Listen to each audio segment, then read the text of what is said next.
Hola a todos, el día de hoy vamos a hablar de integridad profesional. He decidido que esta temática de clase la vamos a abordar de esta manera, pues para ver un poco en términos de la modalidad virtual que hemos adquirido dentro del espacio de clase. La idea es que ustedes puedan ver el video, tomar apuntes de lo que consideren relevante, tomar apuntes de las preguntas que puedo ir haciendo a lo largo de la sesión y una vez finalicen esta parte, nos vamos a ver en el Collaborate para tener una discusión acerca de la temática de clase. ¿Con qué vamos a empezar? ¿Cómo definiría cada uno de ustedes la ética? ¿Sí? Quiero que piensen, ¿qué significa ser ético? La ética además es aquello que todos sabemos que es, ¿cierto? Que cuando hablamos de ética nos hacemos levemente una idea, usualmente lo asociamos a lo que significa ser correcto, pero quiero que ustedes entonces piensen en este momento para ustedes cuál sería el significado de ética. Pueden tomar el apunte y escribir para ustedes qué es y luego eso lo tendremos presente en nuestra sesión. ¿Listo? Bueno, tomando aquí una definición sobre todo de un tinte mucho más reflexivo que teórico, Fernando Savater nos define la ética como la práctica de reflexionar sobre lo que vamos a hacer y los motivos por los que vamos a hacerlo. Definiríamos entonces la ética como esta capacidad que tenemos para identificar por qué vamos a hacer o vamos a, digamos que, poner en práctica ciertas acciones o comportamientos. ¿Por qué es importante eso? Porque es importante que esta práctica sea reflexiva, porque la ética no es algo que, digamos, sea ajeno a lo que es como tal la práctica profesional. Y es por esto que nuestra práctica profesional debe estar enmarcada dentro de lo que sería una buena práctica ética, desde la ética. Para eso vamos a hablar de que pueden haber distintas concepciones de ética. Hay una concepción de ética afirmativa y una concepción de ética negativa. ¿Cuál es la concepción de ética afirmativa?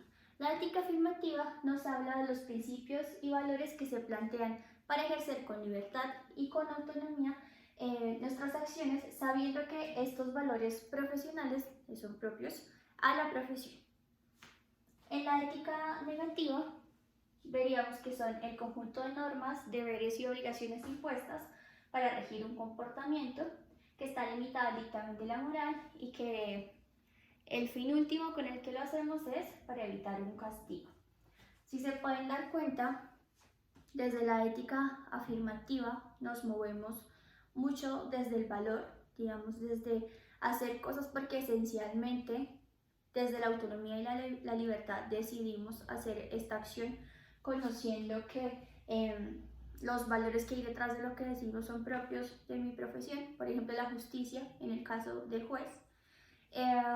Y desde la ética negativa es más una percepción de tenemos que hacerlo porque es la norma, porque es lo que se debe hacer, es lo que se debe cumplir. Entonces, la idea es que nuestra mirada sea una mirada más desde la ética afirmativa que desde la ética negativa. Si bien existen normas, reglamentos, formas que nos indican de manera muy concreta cómo comportarnos, nosotros debemos hacerlo no por evitar el castigo, sino porque en esencia es lo correcto y es lo que realmente es bueno. Un ejemplo muy puntual de esta definición de ética afirmativa o ética negativa la vemos en el día a día en la cultura ciudadana en determinados países. Entonces, muchas veces en las regiones en Latinoamérica en general, a veces hay una cultura ciudadana que nos lleva a cumplir o a ser correctos porque hay una regla y porque debo evitar el castigo. El ejemplo más simple de esta afirmación es cuando, por ejemplo, estamos en la calle está sola, entre comillas, y el semáforo está en rojo. Pero como nadie me está viendo, entonces yo decido pasarme el semáforo porque veo que no hay nadie, no hay cámaras, no hay policías, ¿sí? Entonces el verdadero sentido digamos, parar o no cuando el semáforo esté en rojo no me lo da la sensación que desde la autonomía y la libertad decido esperar porque sé que es lo bueno, porque sé que es lo que va a tender al bien, porque sé que lo debo hacer, porque si todos lo hacemos, entonces todos nos ayudamos y hacemos que, digamos, la sociedad sea mejor, sino que lo hago porque me castigan. Pero desde que no haya nadie, entonces me salto la norma. Esa concepción de ética desde cumplir la norma y solo por la norma es una percepción que, digamos que dentro del ejercicio profesional, no es tan apropiada ver qué es lo que podemos hacer y lo que no podemos hacer, sino hacer las cosas porque en esencia son buenas y desde la autonomía y la libertad nos inclinamos a hacer el bien a los demás. Bueno, esto hasta aquí puede, digamos que escucharse muy subjetivo. Pues sí, bueno, ¿qué es lo bueno? ¿Qué es lo malo? ¿Qué es el castigo? Como que de pronto para alguien eso es un castigo, para alguien no es tan grave, entonces de pronto a una persona le cueste más pagar una multa que a otra. Ahí hay muchas cosas subjetivas, sí, y es por eso que nos vamos a basar como tal en lo que está dicho respecto a la ética profesional, tomando como base aquella información ligada a la ética profesional en ciencias sociales como punto de referencia. Como les decía entonces, y para cerrar esta parte, vamos a decir que el verdadero valor de una profesión radica en la forma en la que esta profesión contribuye a elevar el grado de humanización de la vida personal y la vida social. La ética profesional es el recordatorio personal que cada uno de nosotros tenemos de que las cosas que hacemos de nuestra profesión, en el fondo, están motivadas por nuestro anhelo de contribuir a la sociedad, de construir una sociedad mejor. A veces suena muy utópico hablar de este tipo de cosas en estos días, pero es una postura, digamos que, por un lado optimista, pero también es una postura humanista. Es una postura humana. Uno tiene que ser un buen profesional, un excelente profesional, claro, tener todos los conocimientos, pero sobre todo tiene que saber que el foco de cualquier profesión en el mundo son las personas, y es el bienestar en general de la sociedad y del mundo. Si yo, por ejemplo, soy ingeniero químico, tengo que pensar en el bienestar de la comunidad, en el bienestar de la naturaleza, y en general lo que es esencialmente bueno, porque de esa forma es que podemos tomar buenas decisiones. Cuando nosotros no tenemos esta claridad de que el trasfondo de lo que hacemos es buscar el bien del mundo, de la naturaleza, de los hombres, entonces empieza a distorsionar, porque estamos expuestos como profesionales a un montón digamos, de circunstancias que todo el tiempo van a poner a prueba nuestro criterio, nuestra moral y nuestra ética. Así que, sobre todo en una región tan complicada como Latinoamérica, necesitamos profesionales que piensen de esta forma. Necesitamos profesionales que se pongan la mano en el corazón y que trabajen desde lo que en esencia consideran que debe ser bueno. La corrupción, por ejemplo. Entonces, yo soy la persona que va a gestionar los desayunos o el plan de alimentación de los colegios públicos de una región alejada de nuestro país. Y entre ese tipo de cosas, entonces si le doy el contrato a tal persona, le puedo pedir el 10%, entonces esa persona pasa un valor pero es más bajo y al final nos vemos beneficiados, y cuando llega la alimentación a los niños del colegio público de esa región, llega en unas condiciones terribles. Y finalmente eso es un dilema ético, donde voy a priorizar mi bien o el bien de cierto grupo de personas por sobre el bien de los demás individuos, beneficiándome de mala forma de mi profesión y afectando la vida de muchas personas.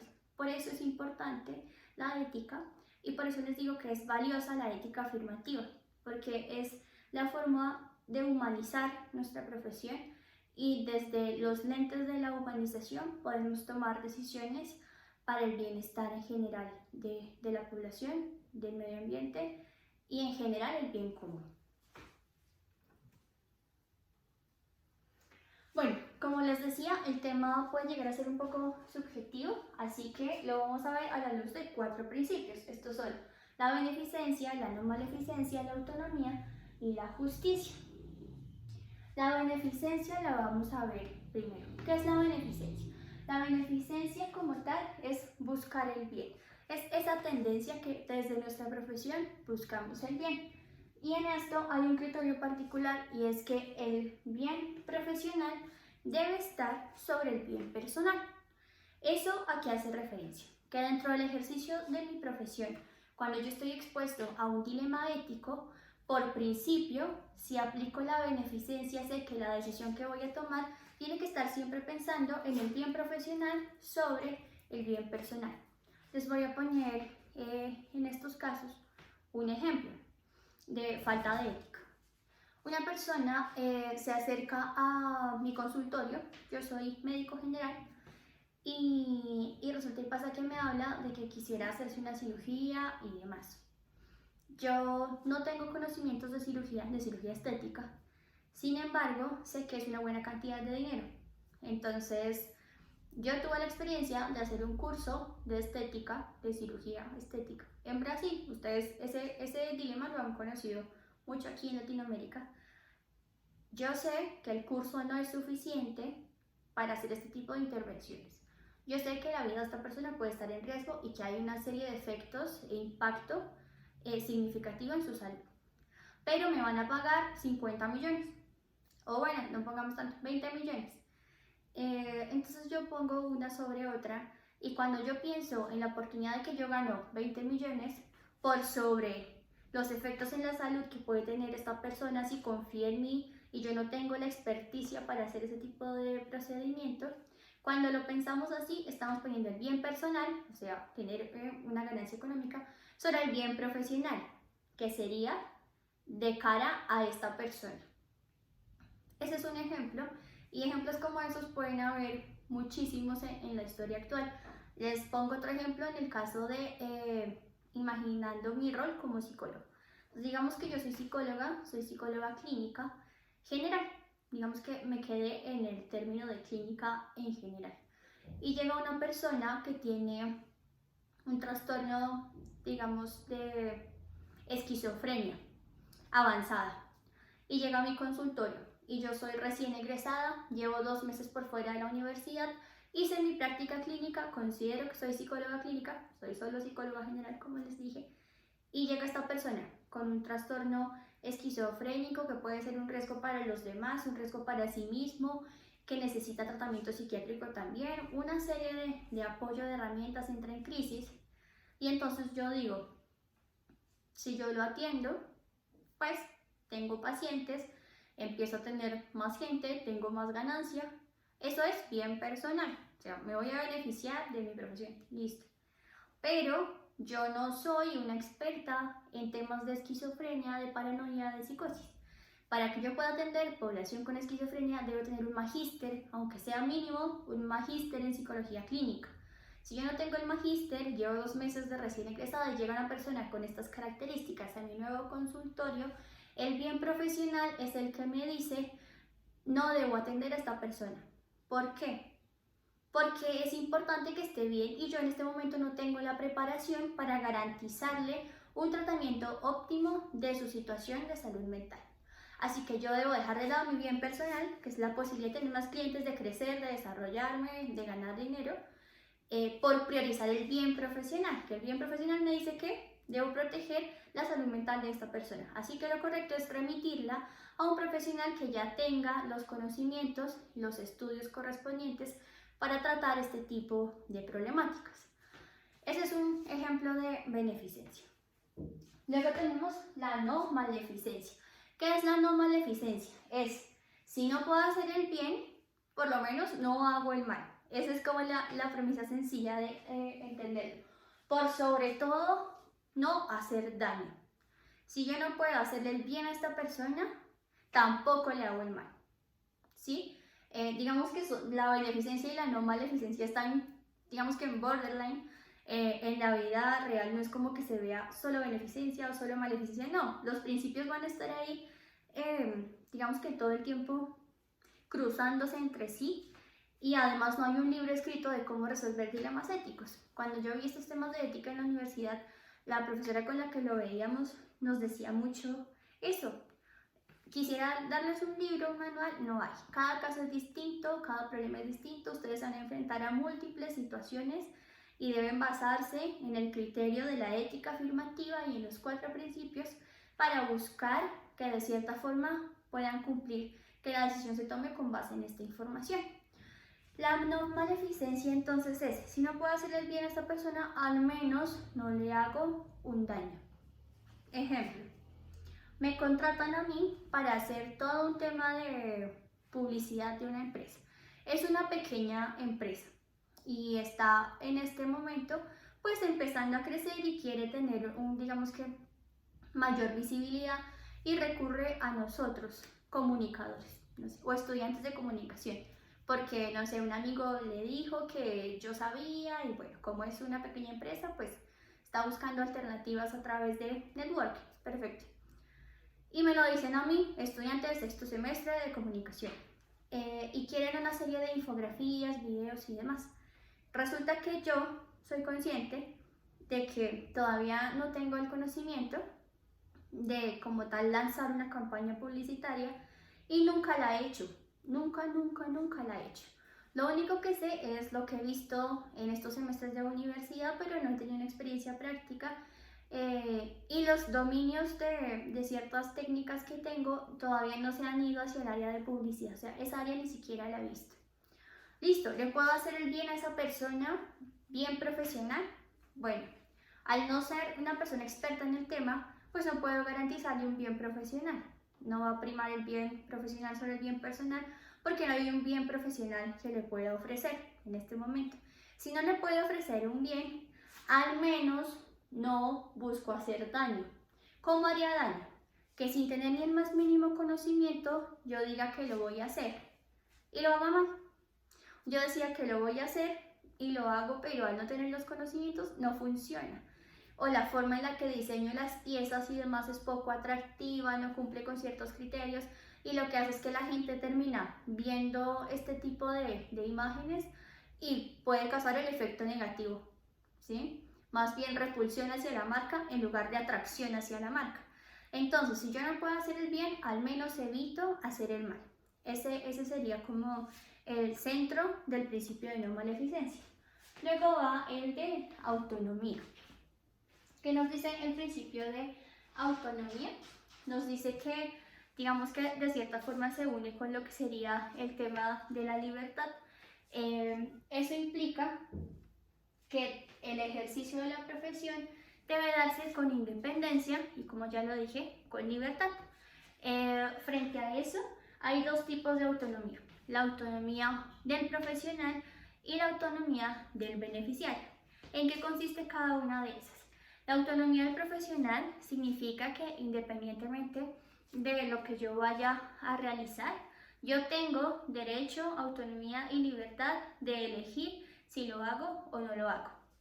Por ejemplo, soy, no sé, el gerente de una multinacional muy importante y mi jefe me está pidiendo que altere ciertos datos para beneficio personal de él. Por eso yo tendré una comisión y se supone que en teoría no pasa nada, que bueno, mejor dicho, les pinta la mejor alternativa. Frente a eso tenemos autonomía. Tenemos la posibilidad de elegir, de decir que no, de que si no me parece correcto algo, prefiero y digamos que tomo la decisión de no hacer parte. O si hay algo que se debe hacer, yo también puedo proponer alternativas para realizarlo. De esto tengo un caso, un conocido que es abogado, le entra una llamada telefónica, es un cliente, pues digamos que recién está iniciando como en su propio consultorio, oficina de asesoría jurídica y empieza a tener más clientes. Y en una de esas, uno de los clientes lo llama, o posibles clientes lo llama, y le dice que necesita que le ayude en la venta de una casa y que la comisión por la venta de la casa va a ser casi el 50%. ¿A quién no le va a gustar eso?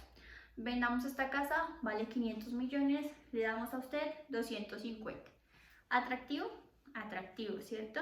¿Qué hay que hacer? Simplemente el proceso legal de venta de la casa. Perfecto, de una. Luego ya digamos que potencial cliente le informa que la casa está a nombre de otra persona, que él tiene acceso a todos los datos de venta, ¿sí? Y lo que necesita es que lo ayude a gestionar para hacer la venta. Básicamente estafa, robo, ¿sí? Aprovecharse de alguien para quitarle la casa, dicho así como en palabras simples. Aquí el abogado tenía dos opciones, decir que sí o decir que no, ¿cierto? Por supuesto dijo que no. ¿Por qué? Por autonomía. A lo mejor y otro abogado dijo que sí, no tenemos ni idea, no volvimos a saber nada de esta persona. Pero desde la autonomía de esta persona que les estoy contando, pues digamos que con autonomía y con libertad tomó una decisión a la luz de la ética profesional, salvaguardando también la beneficencia, ¿cierto? El bien profesional sobre el bien personal, digamos que ser correcto de cara a todo lo que implica ser un abogado y defender la justicia y en general los valores del derecho, el bien profesional sobre el bien personal, entonces hacer válidos los valores del derecho por sobre poderme lucrar, tener más ingresos económicos, la no maleficencia, con mi labor no le hago daño a otras personas que puedan estar involucradas, y la autonomía, tengo la libertad para poder decir, no voy a llevar a cabo ese proceso. Por otro lado, tenemos la autonomía del beneficiario. Si nosotros somos profesionales y vamos a prestar un servicio, el que sea, nosotros debemos ser claros con la persona, con la empresa que va a recibir nuestros servicios. Así tenemos que hablarle de todos los beneficios y de todos los riesgos. Si conociendo los beneficios y los riesgos, la empresa o la persona decide tomar nuestros servicios, estamos respetando la autonomía del beneficiario. Nosotros podemos decirle a la empresa o a la persona cuáles son los beneficios y los riesgos con mi proyecto, mi intervención, mi servicio, y tienen derecho a decir que no si así lo consideran. En el caso de los psicólogos, un ejemplo claro es el consentimiento informado. Cuando iniciamos un proceso terapéutico desde la psicología clínica, lo primero que se debe hacer es el consentimiento informado. Se le indica ahí al paciente o al consultante cuáles son todos los beneficios de asistir a terapia psicológica, cuáles son las condiciones de la terapia psicológica, cuáles son los riesgos a los que se expone por participar en una terapia psicológica. Y una vez que lee todo esto y se le explica, él va a decir sí, estoy de acuerdo, o uy, no, ya no estoy de acuerdo, y tiene derecho a hacerlo. Lo mismo aplica en odontología, cuando uno va a planes odontológicos, a planes médicos. Siempre, antes de tomar cualquier decisión, el beneficiario tiene derecho a revisar esta decisión y decir que sí o retractarse. Es válido. Tenemos que respetar la autonomía de quienes van a tomar nuestros servicios. Si ocultamos información de proyectos o de cosas así, estamos afectando la autonomía del beneficiario porque no le estamos dando la información para que él tenga la posibilidad de elegir. Y por último está la justicia. La justicia se rige bajo dos términos puntuales, que es la equidad y el bien común. Hacer lo que en términos generales al ejecutarse garantiza la equidad y garantiza el bien común. De esto puede ser un ejemplo súper, digamos que usual y que han mencionado mucho varios de mis estudiantes a lo largo de las distintas clases, y es cuando estamos en un proceso de selección y entonces algún familiar de alguna de las personas de poder de la empresa es recomendado. Ahí el rol del psicólogo organizacional, por ejemplo, es fundamental, porque él tiene que, desde su autonomía, hacer valer el principio de justicia y decir, si bien viene por una recomendación y demás, esta persona, claro, recibe su hoja de vida porque pues tiene el derecho a participar en un proceso de selección, pero va a tener el mismo trato que todas las personas que están postulándose a ese cargo, porque es justo, porque es lo apropiado, porque no debemos tener beneficios por otro tipo de situaciones, sino porque todos debemos, digamos que, estar en ese sentido desde la equidad. Acuérdense que lo equitativo no es a todos lo mismo, sino de acuerdo a cómo es cada uno, ajustarlo para que sea nivelado de acuerdo a las capacidades de cada quien. Entonces, eso es algo súper importante que debemos tener en cuenta. En resumen, entonces tenemos que estar la beneficencia, la no maleficencia, la autonomía y la justicia. Todos estos principios nosotros los debemos poner en práctica en nuestra vida profesional, pero además los gobiernos de cada país, los colegios de profesionales y demás organizaciones han organizado los principios para regular la conducta y el ejercicio profesional, como lo dice aquí. Un ejemplo es la Ley 842 de 2003, que es la que regula el ejercicio de la ingeniería en Colombia. Una invitación a que ustedes puedan ir revisando esta ley y se puedan ir empapando desde ya, los que ya están en semestres avanzados, los que están recién empezando, que igual sepan que hay todo, digamos que hay toda una ley que regula la conducta y el ejercicio profesional de las profesiones. Desde aquí pueden ir apuntando como tarea cuál es el código que regula la conducta o el código de ética profesional de sus profesiones. En el caso de los ingenieros, ahí ya tienen la tarea.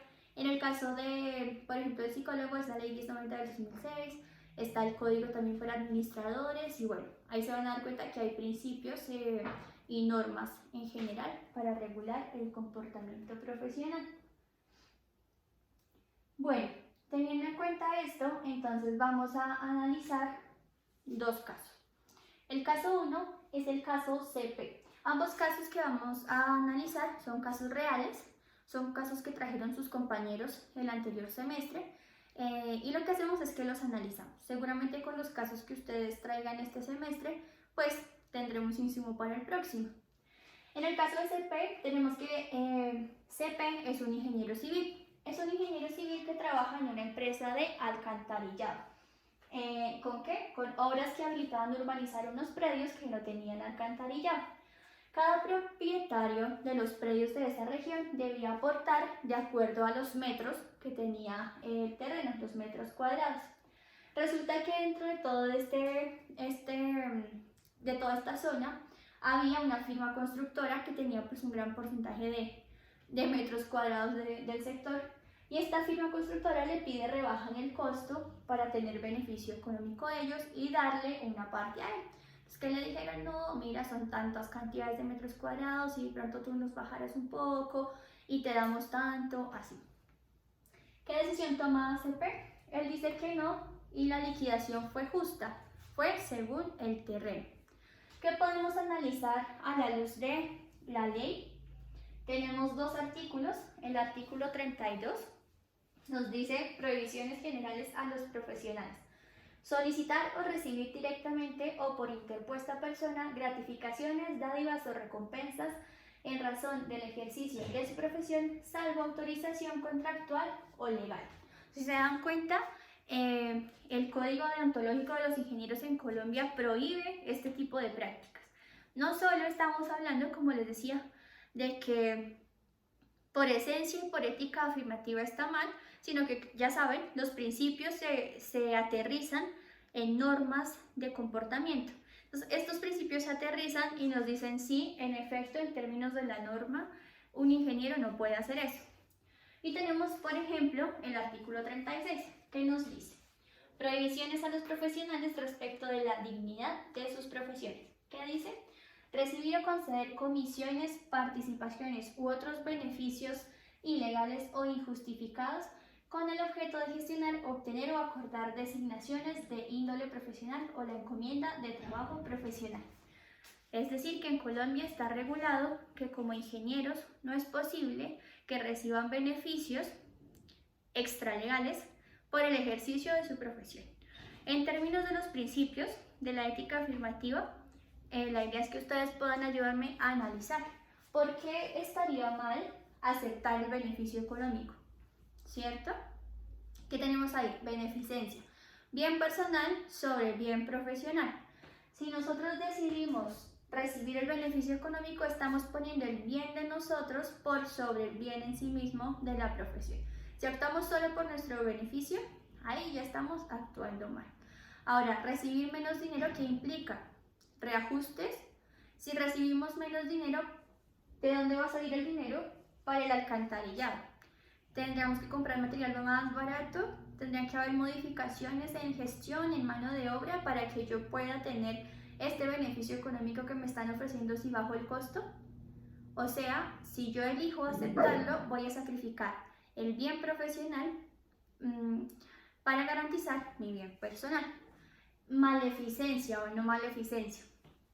Si estoy haciendo, si tomo esta decisión y no tengo en cuenta la no maleficencia, pues no estoy tratando de garantizar evitar el daño. Lo mismo, si para yo tener este beneficio económico tengo que hacer una rebaja y esa rebaja causa que tenga que tener modificaciones en digamos, el proyecto del alcantarillado para que se pueda nivelar, entonces puedo hacerle daño a la población en el largo plazo, porque si estos materiales pueden cambiar o la mano de obra puede cambiar, estoy afectando la calidad del proyecto y esa calidad podría afectar el día de mañana a la población en términos del alcantarillado.